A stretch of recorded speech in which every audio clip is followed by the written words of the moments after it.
right, welcome guys. Welcome back to Just Sayin. This is a podcast for LinkedIn where we talk to professionals, entrepreneurs, basically anyone who wants to have a conversation. And we just sit here and talk, and hopefully you guys like it and get something out of it, because I find learning from people's experience and their journey kind of helps me. That's how I connect to things. So that's why I like having conversations, because I learn new stuff. And Ray, I've met probably about a year or so ago. Yeah, about a year or so. We're part of like a group where people connect. And no, I'm not doing any shout outs, but no worries. But we're not selling you on a group, don't worry. Yeah. But we connected there, and you always have something good to say, and we seem to connect on things. So I thought, hey, let's do a conversation for LinkedIn. So yeah, right on. Thanks welcome to the podcast. Right on. Sitting in front of the mics like Joe Rogan over exactly. here. Exactly. Yeah, that's what we do. But so what do you do? What's your gig? So my gig is basically wealth management, and it's centered around more financial strategies than anything else. So I manage money for individuals, families, their corporations, trusts, that kind of stuff. And been doing it for over 30 years, and quite enjoying it, because it's one area where things are changing all the time. I mean, we talked about politics a little bit before this started. Before the podcast, and it's how it's keeping things interesting. So it's just that there's so many moving parts that you have to adapt and change, and keep an open mind. Yeah, so you do like the wealth plans, and one of the things that I liked was whenever we have conversations about that kind of stuff, you kind of bring it to a place where I get it, which is good, because like I look at like stock market stuff and I'm like, I don't understand. Yeah. But it's like, understanding that there's a way to bring it to people in a very palatable way. How did you even get interested in this kind of work? Well, that's a long story. How long is this podcast? As long as we need. We got some nice tea from Sidetrack Cafe here. Right on. Okay, a little shout out to Sidetrack. Shout out to the side here at Innovation Works. Yeah. Just start promoting everybody. Right on. But yeah, how did you get into this? So it actually goes back a long ways. So my father he used to work for Northern Electric, which turned into Northern Telecom. And he was in the research and development department there. Oh, wow. And he has a lot of patents under his belt, stuff like that. But what would happen is he'd come home from work, we'd have our family dinner, like the traditional, 70s, kind of everybody sitting around the table, everything else. And then after cleanup, he'd just go into his den and shut the door and do his thing. So one day I wandered in there and I'm like, so what are you doing here after dinner? Like everybody else is either watching TV, reading, or doing whatever. Like, what are you doing in here? And he was researching stocks. So he used to get back then it was called the Northern Miner and Financial Times, which is separate from the National Post that you've got now. It's a completely separate publication. And these things would come in every week at our place. And up on the wall, he had a chart of the stock market. So he had like the Dow as well as the TSX. And I was looking at it, he says, this is a stock market. And he explained it. And he says, if you can buy here, so he's going from bottom to top. He says, you'll have a lot of money. Like it'll be crazy wealth. He says that's impossible. So basically, he just drew two trend lines through it. Kind of two lines of channel lines on the chart, if you will. And he says, but if you are able to trade or invest between these two lines, he says again, you'll have more money than you'll ever need if you do it properly.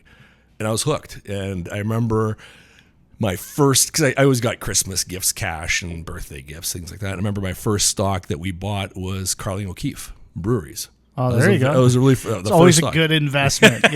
Times are good, people drink. Yeah. Times are bad, people drink. Exactly. So. Yeah. So Carling was my first buy, and then after that, I got hooked, and I've done everything from trading stocks to options, commodity futures, Forex, you name it. The only thing I haven't really traded is, ironically, is crypto or any Bitcoins. So I haven't done that. But yeah, we were talking about that earlier. The crypto thing is so wild right now because so many people are like, hey, this is it. This is what's going to lead to it. And it's like, well, maybe. Yeah.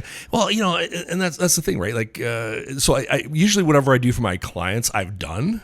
And I haven't done crypto yet, but for better or for worse, it's done very well. But when it first came out, I was just kind of like, I get it, but I don't. Yeah, right? That was the challenge. I had to get my head wrapped around it. I think you have to look at it more when it comes to crypto as an asset class as opposed to a currency or a store of value, because it's too volatile. Like as we were talking before the podcast, it was down like 30% from the highs, right? And if you're running a business that accepts crypto and your margins are 5% and you're down 30 on the currency or the crypto, that's damage. So view it as an asset class, really. And I'm not going to make any comments on crypto or Bitcoin versus XRP versus Ethereum, et cetera, et cetera. There's so many now too. Yeah, there is. And now we're getting into like individual coins and all this stuff. Yeah, exactly. Yeah, it's wild. Like I'm not in that vein. Like I play guitars, I work for Laborly. Like that's not my vein. But the one thing I do like about like the stock market and things like that is when you understand these things, and that's why we need professionals, man. That's why I'm like, if I got money, I'm going to Ray. Because if you understand it, then you can actually mitigate risk and make, good headway. Yeah, I mean, at the end of the day, each client is different. So the one thing about my practice is, I put 30 years, over 30 years. A lot of that was with the banks at a senior level, managing wealth for a lot of big families. Names that if I mentioned on here, we're good. Everybody would know. Yeah, and I'm not going to drop the names. I'm very private. Yeah, I don't do that.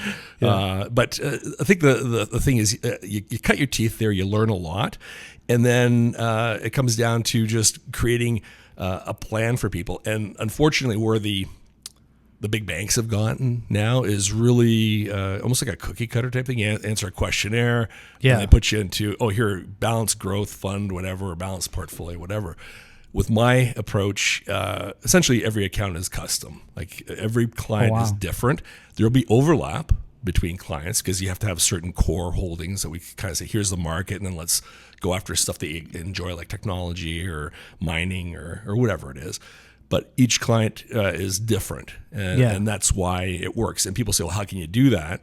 Well, technology helps. I mean, when I started the business, the tech that we used was garbage, and now it's just crazy the stuff you can do. Like the things I can do for any client now are just insane. It's crazy what we can do for a client. Well, and like I find for me, like especially in this, AI market that's happening, it's like technology is a tool. Yeah. But it never trumps experience. And the people who use technology as a tool, they're the ones I want to work with because they understand that we can use the technology, but we also need to have a hand on the wheel because there's intuition. There's all these things that are involved in like seeing trends and even like I remember just even in music, right? So like I was just watching Rick Rubin. Have you ever heard of him? He's like a producer. Yeah. Big Beard. He produced Johnny Cash, all that stuff. Yeah, he did not Run DMC, but some of the rappers too. Bunch of different stuff. Yeah, like he was really involved. And someone asked him like, how do you feel about like AI writing music? And he's like, yeah, it can probably do it well. He's like, but I don't listen to music because the music's good. He's like, I listen to music to hear what they're saying. Yeah. And he actually cares about the individual that's saying it. And so like I thought that was cool. Like I kind of applied it to like the business world where it's like, yeah, AI is wonderful, but what business is this? Yeah. What does a business stand for? What is it like behind the AI? What is it? Right. So yeah, because it's getting pretty wild. Like you can do pretty much anything now. Like, like almost every swipe is like, this is AI content. Like, so it's like. Pretty much, yeah. Yeah, so I mean, the way I leverage the tools, and then just like I said, you have to have the intuition or the experience. Yeah. Because there are tools out there that, if put in the wrong hands, will destroy you. It's like putting you or I behind an F1 car and say, here, take it on the track and go. Not a good idea. Good thing is I won't fit in an F1 car. Even if they let me try, I'd be like, nope, I can't do it. Yeah, and my head would be above the windshield like, I'm not a small guy either. Yo, you'd be catching bugs. Yeah, I'd be catching bugs in my teeth and everything. I remember we were walking out the other week from our meeting there, and I was walking beside you. I'm like, man, Ray is taller than me. It's like, good thing these seats have like the vertical lift, Yeah. But like, so like obviously you have a family. Yep. So like when you first started, you're like, what was like your first job in finance? First job in finance? It was actually I think I was just going into first year, or I just finished first year, and I really didn't have a job for the summer, right? Because I did other stuff. I always did okay. It was because I worked construction as well through part of the school.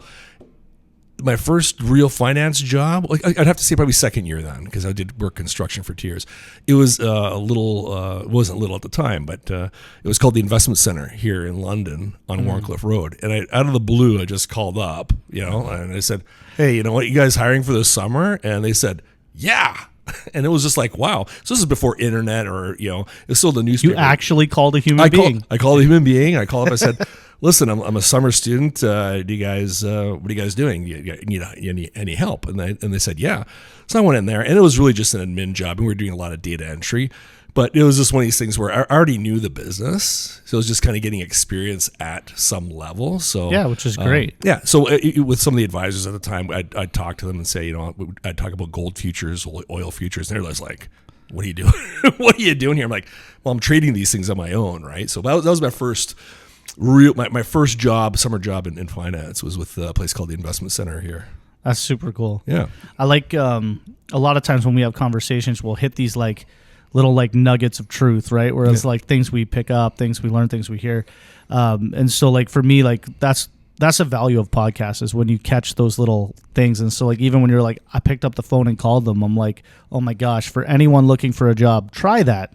Try calling someone, try going down with a resume and just asking them if they're hiring. Don't do everything through LinkedIn, you can, not that LinkedIn's bad. We like LinkedIn. Yeah, exactly. Yeah. Yeah.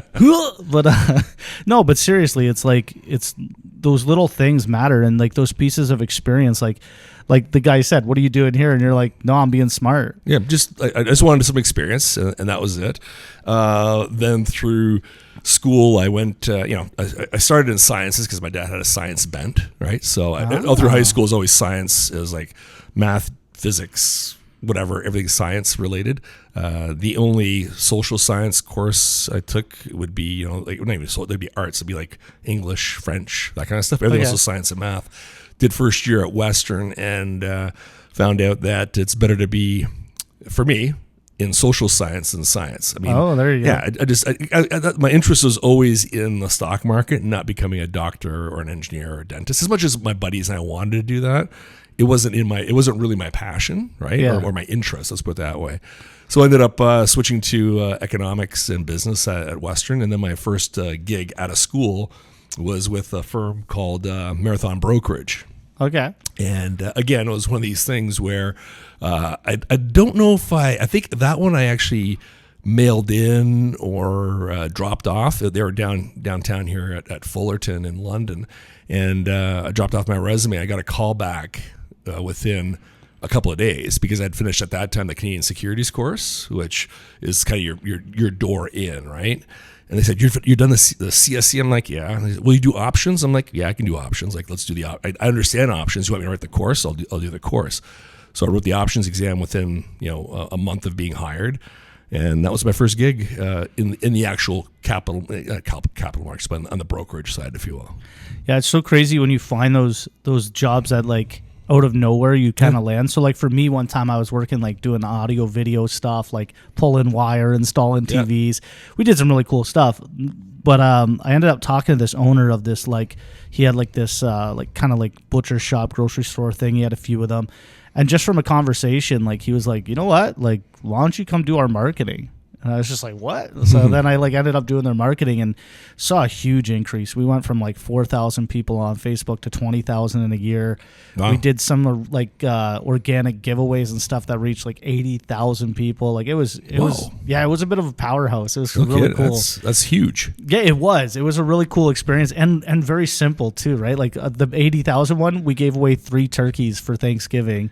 You got 80,000 people. 80,000 person reach on 3 turkeys. Like it was unbelievable. But I started to understand the audience, and that's people just wanted the flyer and a giveaway. That's all they wanted. They didn't want to be bugged with recipes and all this stuff that other people were doing. Yeah. And when we built on that we got the reaction, and it was great. And so it taught me a lot. I learned so much from it, and I missed the meat. I won't lie. I missed I missed the pepperettes and the steaks. Oh man, I just every night coming home with something, right on. And like the guys in the back were great. They cut me like 2-inch thick steaks and stuff. Like like anything I wanted. It was so great. They would cut it to size, and it was a great place to work. I loved it. But the thing for me is it taught me so much. And like even in a podcast, like I'm always telling people like we're not here to educate per se. We're here to just have a conversation, and out of that, the education comes. Yeah, absolutely. Out of those experiences, right? So, I like when you're talking, I'm seeing the parallels in my own life, and I'm like, oh, that's awesome. And that's really where we connect the dots, is through those parallels, and that's where we can bring value to each other's lives, you know. Yeah. And so if you're watching on LinkedIn, start your own podcast. Yeah, you know? exactly, 100%. Yeah, it's funny you brought up the kind of that education piece, because the thing with our business is that everybody that's in the business views it from a point of scarcity. Like, they're very worried about every client, every dollar, everything else. Yeah, when you got your client, you got to worry about servicing them properly, getting their stuff done, and everything else. But also from a marketing perspective, they're so scared. Meanwhile, you know, look outside here, and that's your opportunity set. Come on. Yeah, it's like, come on, dude. Like, let's not be scared here. Like, there's a huge opportunity set. The problem is when they get that, you know, talk about deal funnels and things like that, as soon as somebody hits the funnel, then they start hammering them with trying to close. Whereas my approach is more, you know what, we'll feed you information as much as you want, and then just when you're ready, contact me. Yeah. You know, like, I'm not going to sit there and hammer the phone and say, we got to meet on Tuesday, you know, the call cadence, you know, 3 calls a day, you know, and that kind of thing to try to get them in on a meeting for a Friday. Because people get turned off on that, and I've been in environments where it's like that, and people just hate it. They're getting pounded from every side for everything these days. So, well, and I like the one day we were talking about. So like we meet with a group of people who operate businesses, things like that, and we had this conversation about, like, you know, what type of client don't you want? Yeah. And I loved when you were like, like, if they don't fit me, I'm not interested. Yeah, no, life is too short. Well, and that's really like where the maturity comes in, right? Like, where most people are running after every dollar they can get. And it's like, no, like, sometimes you actually make more money by not making money off somebody. You're saving time, headache, energy, all that stuff. 100%. I mean, so that's the benefit of being independent. Yeah, because I answer to myself. Right? Yeah, you hold your own KPIs there. Yeah, exactly. I hold my own KPIs. I'm the guy who if we don't close a deal, it's on me, or if I don't take a deal. Whereas when you have sales targets, when you're at a large organization, they expect, you know, X number of clients, net new assets, They're accepting business that they probably shouldn't. And I mean, there's times where even in my professional, when I was I'm still professional, but when I was working for a large organization, I've let people go. I said, you know what, this isn't working. You got to go. And even now, even more so now when I'm independent, like, I've had conversations with people. We have 1, 2, 3, maybe 4 calls, and it's just kind of like, you know, this isn't going to work. Yeah. And they're like, what do you mean? It's like, it's just not going to work. You know, I can refer you to some of my colleagues that are independents, but I can't do it. Sorry. So. Well, and I like when you give your pitch most times, like, you're a flat fee. Flat fee. Yeah. So explain that to me, because. Yeah, so flat fee. Like, our business is usually a percentage of assets. So say, you know, at between 1 to 500,000, you charge X. Between 500 and 750, another number, and it keeps going up. And what I do is I just charge 1% from up to $900,000 in assets. Minimum $3,000. So really, where you want to be is you want to have $300,000 in assets to work with me to start. Right, I do accept lower numbers if there's opportunity or if I can help, as long as it's not going to take up a lot of time. I'm willing to help somebody. But generally, for the public, it's like $300,000 minimum, 1% to $900,000. After $900,000, it's 0.15% on top of the 9. So it's what I call institutional pricing. And again, why can I do it? It's because I leverage technology like crazy. You know, I mean, all my onboarding has been digital for the last 5-6 years, so I don't do any paperwork. When it comes time to signing things, we send like a DocuSign to the client. Yeah, you're not running all over the place, they burning just gas. click, and that's it. And that's it. So that's why I can service people from anywhere. I've got clients in London. I've got clients in Quebec. I've got clients in Toronto. You know, I've had a few clients. The only sad thing with the Quebec was they can't pay with maple syrup. Yeah, well, some of them do. There you go. So just mail it. Yeah, exactly. FedEx, a little pure later on there. Yeah. So yeah, it's just one of those things where with technology, we keep talking about it, circling back. You can service anywhere, and I was speaking to a couple of prospects that were leaving Canada, expatriating out to Europe. So. You know, we started talking about it. Their plans changed. They ended up buying real estate instead. So it's like, hey, great, but I can service anywhere with technology. That's so cool. Yeah, yeah. I like that. Even this podcast, like, it's just a pop up. Yeah. Like, this isn't my studio. This is just a room. Yep. Cool room. Yeah, like 201 King Street, London, Ontario. Innovation Works. Pop up. Boom. Podcast. Yeah. And like, I want to have a podcast studio eventually, but like, it's technology. Like, has become so much easier, and like, we're using stuff here that people wouldn't have even had access to. Like, I laugh where it's like I could do an album on my iPhone. Yeah. And have more power than the Beatles had. Well, yeah. Like, it's crazy. It is crazy. I got my first PC when I was like, I don't know, 12 years old, 11, 12 years old. Yeah. And it was the first one. Well, first I started renting them. So they had those pets computers, and you rent them for the weekend. It'd be like $50 for a weekend to rent a computer. So I'd write my own code. And then my dad picked up a TRS-80 from a fellow coworker. Back then they were called Trash 80s, right? There you go. So it was with the tape drive and everything, but I started writing more code into that. And then my cousin stateside ended up opening a computer store, and this was about 1982, and I sold so you want to talk about selling things for a profit. I didn't buy it. I got it for Christmas, but I put money towards it. But I got this TRS-80, and I think we paid $700 back then. So we were like $700 back in big. Like in 80. You're talking like 77, 78, right? That's how old I am. So back then you're paying $600 for a computer that was like, maybe I think it was maybe at most 8K in memory with a tape drive, right? Yeah. And then when it came time to upgrade, I told my dad, my cousin came and visited. He's like, I'm opening a computer store. I can get get you an Apple II Plus. And I was like, wow. And he explained it. It's like color, plug and play. Back then it was a floppy, the 5 1/4 floppies. Yeah, I remember floppies. Yeah, and I'm just like, okay, wow. So how much? He's like, that's $2,000. And I'm like, oh, $2,000. Where the heck am I going to scrap $2,000 together, right? So again, I had some money from Christmas, everything else, a little bit on the stock trading because I didn't have a ton of money back then. And I had to sell this TRS-80. So we paid, call it $650 or $700 for it.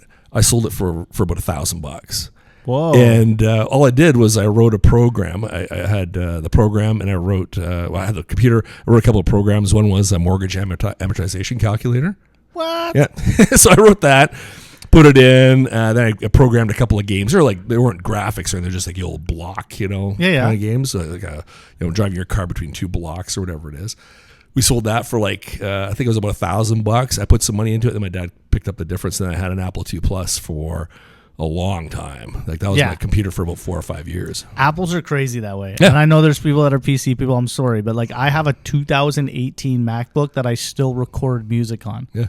Like MacBook Pro, and it's still fast. It still works. Like 2018, that's like 7 years ago. Yeah. Like that's crazy. Yeah. Almost 8 years ago now. Yeah. It was funny when you were telling this story. You're like, 1982. I'm like, yep. 5 more years, I'll be born. Yeah. So it was fun because Then that's when they started the computer science classes in high school too, right? I'm totally gonna have to do an image overlay so people understand what that computer was. Yeah, it was a big clunky thing, and that was the cat's meow because it was 64K. So I went from 8 to 64 with a floppy drive color monitor, and it was a CRT too. So it was a big monitor, not the flat screens we got now.